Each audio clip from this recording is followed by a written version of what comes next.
Jace Denman for Flag Family Media. I'm here with head coach Tim Bergstraser of your MSUM Dragons. Coach, another tough weekend. Got a really good win against Duluth, and then obviously a gritty performance by Concordia St. Paul, but you got another victory. What are your thoughts on those two victories from last weekend? Well, that's just the NSSC in general for you. I feel like that's a common statement from me, and that every game is just it's been ugly and tough, and that's what we got to expect at this point. We're going to continue to get everybody's best shot, and we still got to figure out a way to play some better basketball on both sides of the floor. But again, going against Duluth, we knew that was going to be a gritty football match, and neither team shot well from three, which is odd. I mean, even talking to alumni this weekend, like, what'd you do with the Dragons program? We're not shooting threes anymore. So we got to figure that one out. But we're doing a better job of getting better shot selection. And again, I'm very confident. I don't think we're a poor three-point shooting team. Now, if you look at our stats, it doesn't show. But it was in the end. I mean, when you're down 6 with 5 minutes left against a very good basketball team. Logan Kinsey came out the gates and made some really big plays for us along with other guys, but it just shows you the makeup of our team. And I mean, I think a lot of people are saying it too. I mean, we do have a group of tough guys. They're not afraid to step up and make plays, and I mean, that's shown a lot this year in a lot of these close games. So and then going to Concordia St. Paul, I knew it was going to be a tough game. I mean, I respect Fletcher a lot. They're going through an emotional roller coaster the night before, losing one of their top scorers. I mean, I think he's done for the year, unfortunately. Right. So you already know how that goes. Guys are going to rally. They're going to play tough, and, you know, regardless of that happening. But so I wasn't surprised that they came out against us. We got loose in some areas just guarding defensively. But, again, we kept chipping away. And, you know, we were withstanding their storms. And, you know, I think our guys, they responded well in the end. Now, when you look at the last two games, obviously the first two games without Gabe Myron this season, he's out for an extended period of time with an injury. What are your thoughts on how the guys stepped up filling in for him? I know your bench is kind of short. You usually play about 8 guys, 9 with Gabe when he's available, so you've had that rotation shortened up a little bit more. How do you think the team handled those extra minutes kind of being divvied out amongst the team? I thought they did a great job. I mean, it gave more opportunity for a lot of guys to get more minutes. I still do. Everybody looks at our box scores. I don't play a ton of guys, a lot of minutes. So I try to shrink as much as I can, to be honest. And everybody says you're going to play your horses in those close games. So, but I think Jakir did a great job stepping in as a starter, and everybody knows that he basically is a starter. I mean, he's our first guy off the bench. So he had a great week, and hopefully he continues to do stuff like that. But again, we have full-out trust in guys like Eddie Benninga. I mean, Owen's been great in practice. Anytime we put him in the game, I mean, he's done great. So again, I got to, as a coach, get him some more minutes too. Same thing with Jennison. And I know sometimes it could be a matchup thing for Jennison and O. But I mean, we got to get them out there because you look at their numbers. I mean, they're doing some good things when I put them out there. So it's refreshing as a coach, even with the guy going down. You never want to see that happen. I mean, Gabe can't catch a break, unfortunately, but it's refreshing when you got guys that you do trust to step in.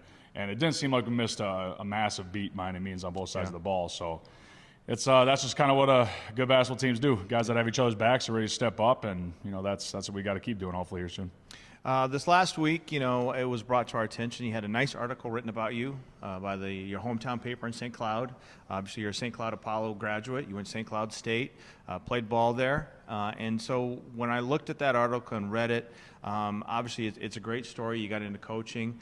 But what does it mean to kind of be recognized by, you know, some of your peers back in St. Cloud? They're keeping track of you. They're keeping tabs on you going forward as you become a coach. And obviously you've started your head coaching career here at Morehead State.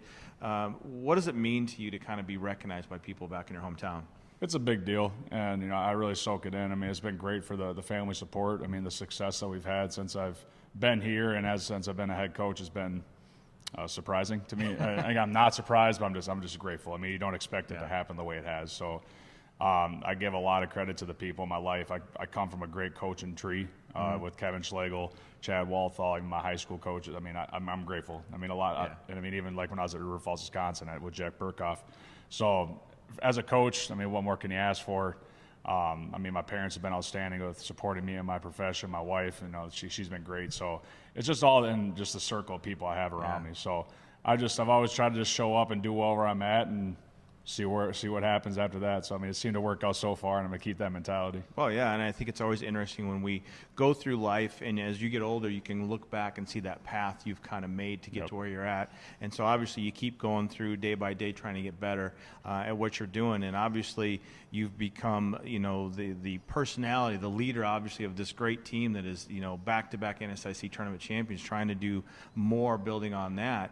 And when you look at what you've accomplished so far, is it a little bit amazing to you what you've accomplished so far? You know, just kind of getting into coaching so just so recently. Yeah. I mean, I pray every day. I meditate every morning as well, and I sit there and just laugh at it. Just like, I mean, again, what more can I ask for? I mean, the stuff that's happened the last 2 years with my wife, me coaching, and me having a daughter. I mean, it's incredible. So I mean, again, I don't want to say I'm surprised because I do work extremely hard. I've been blessed with great people in my life and just being at the right place at the right time. So, again, I laugh at it. I scratch my head. I'm not going to sit here and say why me because I'm happy for it. But it's just like you appreciate the stuff that's going on. There's a lot of bad things going on in the world. So whether it's good or bad for me, I'm just going to be grateful because, I mean, again, there's just a lot of terrible things happening out there. So. Well, a lot of times the right place, right time. Exactly. So when we focus now going forward then, actually I was going to say too that so far in the games that James and I have been at, there's only been one technical foul call on you, so that's been somewhat surprising so far. Yeah, but sometimes if they tell you to be quiet, then you might listen or something. I don't yell at them. I mean, I'll talk to them. I'll keep doing that. Hopefully it doesn't happen again. So. This weekend, somewhat of a long road trip. Got to go all the way down to Winona. I mean, I look on the map, and you're closer to La Crosse, Wisconsin, than you are to the Twin Cities. You follow that up with a trip over to Mankato. Mankato, obviously, as everybody knows, kind of got their eye on as fans go. 5th-ranked team in the nation. You guys are number 3. But when you look at the weekend as a whole, what is it going to take to get wins in Winona, following up and trying to get a win over in Mankato? We just got to keep tightening up on a lot of these little things. I mean, just these little mistakes, and we can't keep letting them snowball. Again, that's on me as a coach. We got some things to work on today and tomorrow. Winona has a very talented scorer with Dylan, I think is what it is, and then a lot of the guys around him. I mean, there's multiple scorers. So, and you know how it is, NSSC on the road. I mean, you got to be ready to strap up. We play pretty well on the road. Hopefully that continues. That'd be great. So, I mean, going at Winona, it's always a tough game. Ever since I was a player or a coach, it's not easy getting out of there with the win. And then, it's great with a lot of family support and alumni support and just people in the community. They're all talking about Saturday and excited. But it's like, we got to beat a really good team on Friday first before we could think of anything. As a coach, you'll think about it a little bit.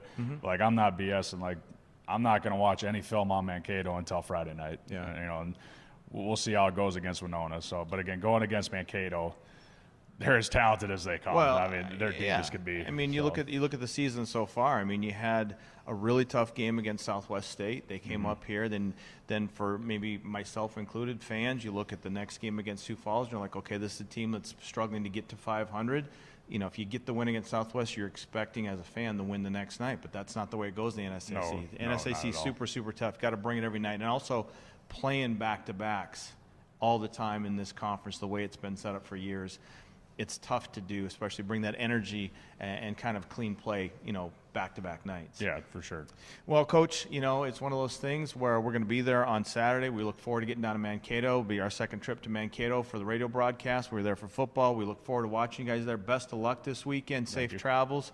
And obviously we'll be covering you guys again. Sounds good. Thanks. All right, this is Jace Denman along with head coach Tim Bergstraser for Flag Family Media. We'll talk to you soon.